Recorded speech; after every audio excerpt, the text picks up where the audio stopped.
پروتے جاؤ، زندگی لاجواب ہو جائے. یہ موتی پروتے جائیں اور سفر آگے بڑھاتے جائیں. ہاں زندگی بہترین بے مثال ہو جائے، ایسی لاجواب، ایسی بے مثال. ایک خاندان میرے پاس آیا، پتہ نہیں کہاں نکل گیا میں بات کرتے. ایک خاندان آیا، بڑی دولت، دکانیں، مارکیٹیں، زمینیں، بینک، باہر کمانے، باہر سے مال ڈالروں کی شکل میں، فلاں کی شکل میں. زندگی تنگ تھی، بڑے پریشان تھے. میرے خیال میں جو چند خاندان میں نے پریشان دیکھے ہیں، ان پریشان خاندانوں میں یہ خاندان بھی میں نے دیکھا ہے کہ بہت پریشان خاندان.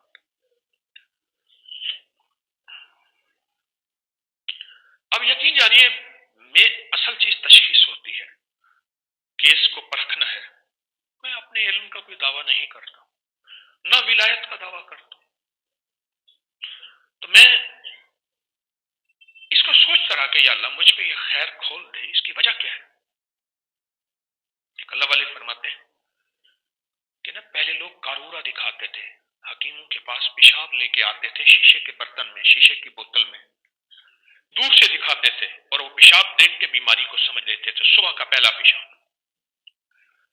ایک اللہ والے تھے، وہ کہنے لگے کہ میں پیشاب میں نے دیکھا پر بیماری سمجھ نہ آئی. پھر میں نے اللہ کا نام، اللہ کی طرف متوجہ ہوا. جیسے ابھی حضرت علی کی دعا سنی، حضرت علی اللہ کی طرف کتنا متوجہ تھے. تو کہا میں نے پیشاب میں ایک شکل بنی ہوئی دیکھا مور ہے، اس نے منہ میں سانپ لیا ہوا ہے. مور ہے، اس نے منہ پہ سانپ لیا ہوا ہے. میں سمجھ گیا. میں نے کہا تو نے مور کا گوشت کھایا؟ کہ ہاں. کہنے لگا اس نے تازہ سانپ کھایا تھا، اس کا زہر ہے. اچھا مور کی بات بتاؤں، ہمارے ہاں حویلی میں 8 مور ہیں، پر مرا ہوا سانپ نہیں کھاتے. کئی دفعہ سانپ مار کے ان کے سامنے ڈالا، وہ نہیں کھاتے، وہ کہتے ہیں اپنی مار کے کھائیں گے. ہاں باغ ہے، حویلی ہے، گھر ہے فقیر کا، سانپ وغیرہ نکلتے رہتے ہیں، وہ مرا ہوا سانپ نہیں کھاتے. کہا کلام الہی کی برکت سے بوتل کے اندر میں نے عکس دیکھا، اور عکس دیکھا تو سانپ ہے، مور ہے، اس کے منہ میں سانپ ہے. اور کہا کہ پھر میں نے سانپ کے زہر کا جب علاج کیا، وہ بندہ ٹھیک ہو گیا. آج تک ٹھیک نہیں ہوا تھا، کسی دوا سے ٹھیک نہیں ہوا. تشخیص، ڈائگنوز. تو میرے پاس ایک کیس آیا، میں عرض کر رہا تھا، ان کے پاس دولت، مال، سب کچھ، پر زندگی میں مشکلات اور مسائل، پریشانیاں. اب میرے دل میں اللہ نے ایک بات ڈالی. میں نے کہا گھر کے مجھے 3 5 7 9 افراد چاہیے جن کو میں ایک وظیفہ دوں گا. میں خود بھی اللہ سے مانگوں گا، یا علیم علمنی، یا خبیر اخبرنی، یا وہاب حبلی من اسرار الدنیا والآخرہ. میں چھوٹی سی دعا ہے، جو بندہ سوتے ہوئے اس کی ایک تسبیح پڑھ کے سوئے گا نا، میں کہتا ہوں چند دنوں، چند ہفتوں یا چند سالوں میں زمین کے نیچے اور آسمان کے اوپر کے خزانے آنکھوں سے دیکھے گا. عجب اس دعا کے اندر تاثیر ہے. استخارہ بھی یہ دعا ہے، یہ کام کروں یا نہ کروں، یہ عمل کروں یا نہ کروں، یہ رشتہ کروں یا نہ کروں، یہ سفر کاروبار کروں یا نہ کروں، یہ استخارہ بھی ہے. اور اس کے علاوہ اس کے اندر کشف ہے، سینے کا کشف الصدور، کشف القبور، کشف البراء.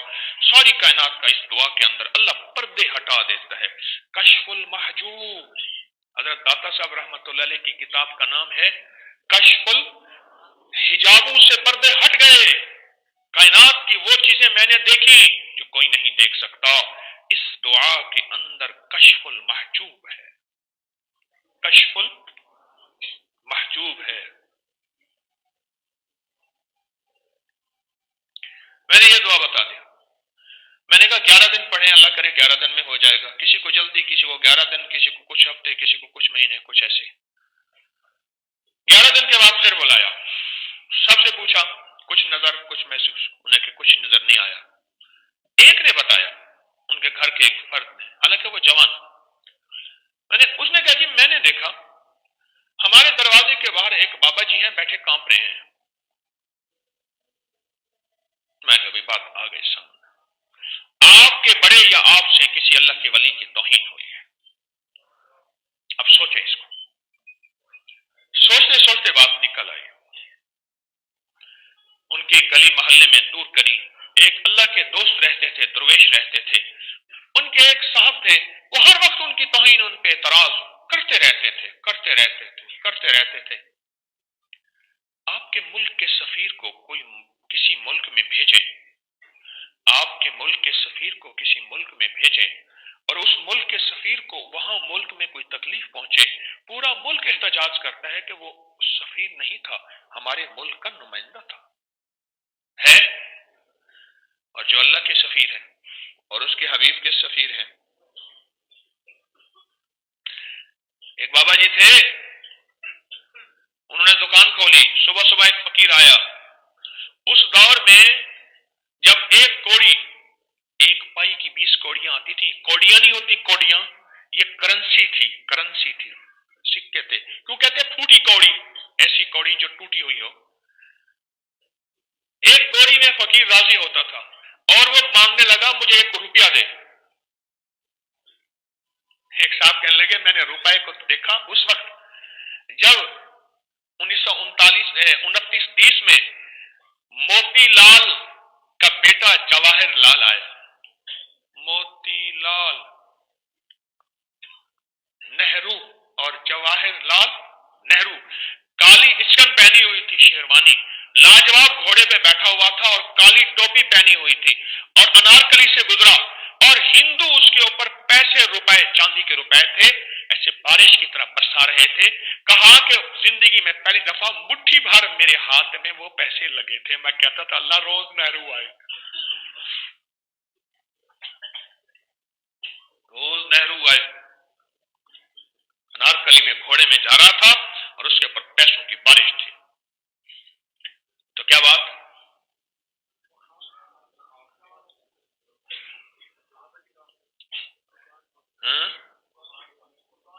دکان کھولی, کہاں روپیہ دے؟ اس نے کہا بابا ابھی تو دکان کھولی ہے, روپیہ مانگتا ہے. نہیں ابھی روپیہ دے, 1 روپیہ لوں گا, اگر نہیں دیتا تجھے برباد کر دوں گا, سب کچھ ختم کر دوں گا, تیری دکان الٹ دوں گا. لوگ کہنے لگے, مذاق اڑانے لگے اس فقیر کا, منگتے کا. مجمع جمع ہو گیا. فقیر بھی اپنی بات پہ ڈٹا ہوا تھا, روپیہ لوں گا. فقیر بھی مجمع میں. ایک صاحب نظر آئے, کشف المحجوب, جن کی آنکھوں کے سامنے پردے ہٹے ہوئے تھے.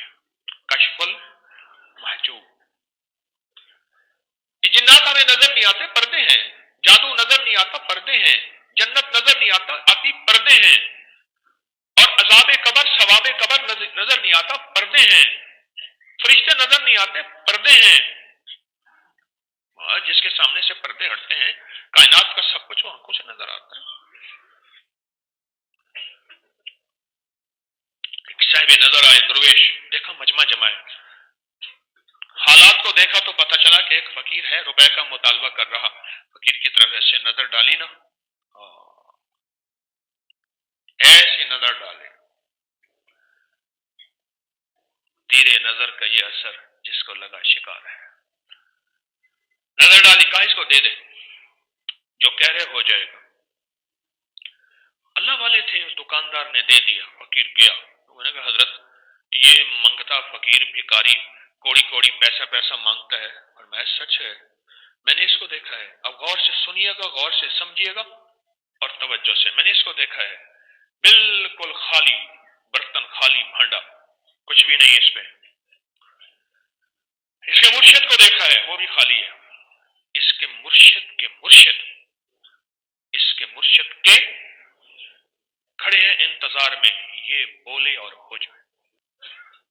تو میں نے ان سے کہا, میں نے کہا لگتا ہے کسی فقیر کی توہین ہوئی ہے, اس کو تلاش کریں. تلاش کیا تو وہ مر گیا تھا. اب میں نے ان کو ایک طریقہ بتایا. میں نے کہا 70,000 دفعہ کلمہ پڑھ کے اس فقیر کو ہدیہ کریں. اور ویسے بھی ایک صاحب تھے بابا جی تھے, بابا قادر بخش, ہمارے ایک دوست ہیں, ان کے والد صاحب تھے. وہ کہتے تھے میری زندگی میں کوئی مشکل آتی ہے، مسئلہ آتا ہے، میں 70,000 دفعہ کلمہ پڑھتا ہوں، مسئلہ حل ہو جاتا ہے، مشکل پریشانی۔ کہا کہ میرا بیٹا لاہور میں فوت ہوا، اس کی میت ہوئی اور اس کا وزن بہت زیادہ ہے، ان کا موٹاپا خاندانی ہے۔ کہا آیا نا تو کہنے لگے بابا جی بیٹا بیٹا بھی اس وقت 60 سے اوپر کا تھا، بابا جی 90 سے اوپر سے گئے ہیں۔ اچھا کہا بابا جی بیٹا جو ہے بہت وزنی ہے۔ کہا میں نے ایک کلمے کا نصاب اور 70,000 دفعہ پڑھنا کیسے ہے؟ لا الہ الا اللہ محمد الرسول اللہ، یہ پڑھنا ہے 100-200 دفعہ کے بعد محمد الرسول اللہ پڑھنے، لا الہ الا اللہ لا الہ الا اللہ لا الہ الا اللہ لا الہ الا اللہ، 100-200 دفعہ کے بعد محمد الرسول اللہ پڑھ لے۔ یہ 70,000 دفعہ کلمہ پڑھنے کو اس کو کہتے ہیں ایک نصاب۔ ٹھیک ہے، سمجھ آئی میری بات کی نا؟ تو کہا میں نے اپنے بیٹے کو دل ہی دل میں ایک نصاب دے دیا، دل ہی دل میں بیٹے کو دے دیا، کلمے کا نصاب دے دیا۔ کچھ دیر کے بعد نا اس کو اٹھا کے نہلانے کے لیے جب رکھنے لگے، کہنے لگے لوگ، کہا میں سن رہا تھا لوگوں کے تبصرے، ان کو پتہ نہیں ہے کہ باپ نے بیٹے کو 70,000 کلمے کا نصاب دیا، انہیں پتہ نہیں ہے۔ کہ میں خود سن رہا تھا لوگوں کے، کہنے لگا پتہ نہیں آئے تھے اس وقت تو ایمبولینس سے نکالا تھا تو میت اٹھائی نہیں جاتی تھی، اب تو پھولوں کی طرح اٹھا کے یوں رکھ رہے ہیں۔ ہاں ایک بزرگ تھے، کہنے لگے میرے پاس ایک جوان تھا، اس کو کشف ہوتا تھا، عجیب و غریب چیزیں بتاتا تھا۔ میرے پاس ایک جوان تھا، مجھے شک تھا پتہ نہیں اپنی طرف سے ایسی باتیں کرتا ہے۔ ایک دفعہ ہم بیٹھے کھانا کھا رہے تھے، بات سننے کی بھی ہے اور یہ موتی بھی دے رہا ہوں، سننے کی بھی ہے، اور یہی چیز آج آپ یہ ایک کاغذ باہر تقسیم ہوگا، یہ کاغذ ضرور لے کے جائیے گا۔ کیوں جی؟ ہے نا تقسیم ہوگا، ایک کاغذ یہ آج باہر تقسیم ہوگا، یہ ضرور ہر بندہ لے کر جائے اور دوسروں تک بھی پہنچائے، حتیٰ کہ اس کو واٹس اپ کر کے اس کی لوگوں دوستوں تک بھی اس کو پہنچائیں۔ اس کاغذ میں بھی یہ تحفہ ہے جو میں ابھی آپ کی خدمت میں عرض کرنے لگا ہوں۔ تو بابا جی کہتے ہیں کہ میں بیٹھا کھانا کھا رہا تھا، وہ جوان بھی میرے ساتھ بیٹھا کھانا کھا رہا تھا، اچانک اس کا سانس پھولا، رونے لگا، پریشان ہو گیا۔ میں نے پوچھا کیا ہوا؟ کہا میں نے عالم برزخ میں دیکھا، عالم برزخ میں دیکھا، موت کے بعد کی زندگی عالم برزخ میں دیکھا، میری والدہ کو عذاب ہو رہا ہے، میری والدہ کو عذاب ہو رہا ہے۔ کہا کہ میں نے دل ہی دل میں اپنے لیے کلمے کا نصاب پڑھا ہوا تھا، وہ نصاب کلمے کا اس کی والدہ کو ہدیہ کر دیا، وہی والدہ کو ہدیہ کر دی۔ کہا تھوڑی دیر کے بعد اس کی سانس ٹھیک ہو گئی، کہنے لگا چچا کہیں سے کوئی نیکی، کوئی رحمت، کوئی برکت، کوئی عطا آئی ہے، اماں کا عذاب ٹل گیا ہے۔ کہا اس واقعے کے بعد مجھے دو فائدے ہوئے، ایک فائدہ تو کلمے کے نصاب کی تاثیر کا یقین ہو گیا، دوسرا فائدہ یہ ہے کہ اس جوان کا کشف سچا تھا، اس جوان کا کشف سچا تھا۔ دنیا میں کوئی ناراض ہو تو اس کو ہدیے بھیجو، تحفے بھیجو، ایک تحفہ پھر تحفہ پھر تحفہ پھر تحفہ، اور آخرت کا کوئی ناراض گیا ہے تو اسے کلمے کے نصابوں کے ہدیے دو۔ میں نے ان سے کہا ایسا کرو، اب بات سمجھ آ رہی ہے نا میری بات کی؟ کلمے کا نصاب میں نے تھوڑا سا کھولا ہے، اب آپ کو سمجھ آئے گی۔ میں نے کہا کہ اس کو کلمے کا نصاب دو، سارا گھر کلمہ پڑھو، اٹھتے بیٹھتے وضو بے وضو پڑھ سکتے ہو، سارا دن پڑھو، اور ان کو نصاب کلمے کا دو، کم از کم ان کو 9 نصاب یا 11 نصاب دو، آپ کے حالات ٹھیک ہو جائیں گے۔ ایسے ہوا، ایسے ہی ہوا، کلمے کے نصاب دی، خوب نصاب دی۔ بابا جی ناراض گئے تھے اللہ کے ولی، اور ہم انہیں عام آدمی سمجھ بیٹھے تھے، اور اللہ پاک فرماتے ہیں، حدیث قدسی ہے، سن لینا غور سے اللہ والو، پر میں جو میرے کسی ولی سے دشمنی کرتا ہے، میرا اللہ کہتا ہے میرا اس کے ساتھ اعلان جنگ ہے، اعلان جنگ ہے، اعلان جنگ ہے۔ اللہ کے ولی سے جو مخالفتیں، دشمنیاں یا ان کے بارے میں برا بھلا، اعلان جنگ ہے۔ اور یہ بتاؤ جب اللہ کسی کے ساتھ اعلان جنگ کرتا ہے، اللہ جیتتا ہے یا بندہ جیتتا ہے؟ ڈاڈا جیتتا ہے، کون جیتتا ہے؟ اللہ جیت جاتا ہے۔ میرا اس کے ساتھ اعلان جنگ ہے۔ کچھ ہی عرصے کے بعد ان کے حالات بہتر ہوئے، بیماریاں، کینسر، تکلیفیں، مشکلات، مسائل، الجھنیں، ناکامی ایسے سلجھنا شروع ہو گئے۔ حیران ہوئے، کہنے لگے کیا تھا؟ میں نے کہا ایک بد دعا ٹریول کر رہی تھی، ایک بد دعا پیچھا کر رہی تھی، کسی فقیر کی بد دعا، کسی درویش کی بد دعا تھی، اللہ کے ولی کی بد دعا تھی، تمہارا پیچھا کر رہی تھی، اس نے تمہیں چھوڑنا نہیں تھا۔ اب تم کیا کیا؟ کلمے کی تاثیر اور طاقت بڑھ کے اس بد دعا کا ازالہ کیا اور اللہ سے اس بد دعا کے ذریعے کر کے اللہ سے پناہ مانگی اور اس فقیر کو ہدیہ دیا۔ اس کی برکت یہ ہوئی کہ وہ بد دعا تم سے ہٹ گئی، ان کی دعائیں شروع ہو گئیں۔ یعنی ہدیہ اتنا دیا، اتنا ہدیہ دیا، اتنا ہدیہ دیا، اتنا ہدیہ دیا، اتنا ہدیہ دیا کہ وہ کہنے لگے بھائی اتنا تم نے مجھے اتنا ستایا تو نہیں تھا جتنا ہدیہ دیا۔ میں یہ اپنے طور پہ کہہ رہا ہوں، بات ان کی بات نہیں، یہ میں اپنے طور پہ کہہ رہا ہوں۔ تم نے مجھے اتنا ستایا تو نہیں تھا جتنا ہدیہ دیا۔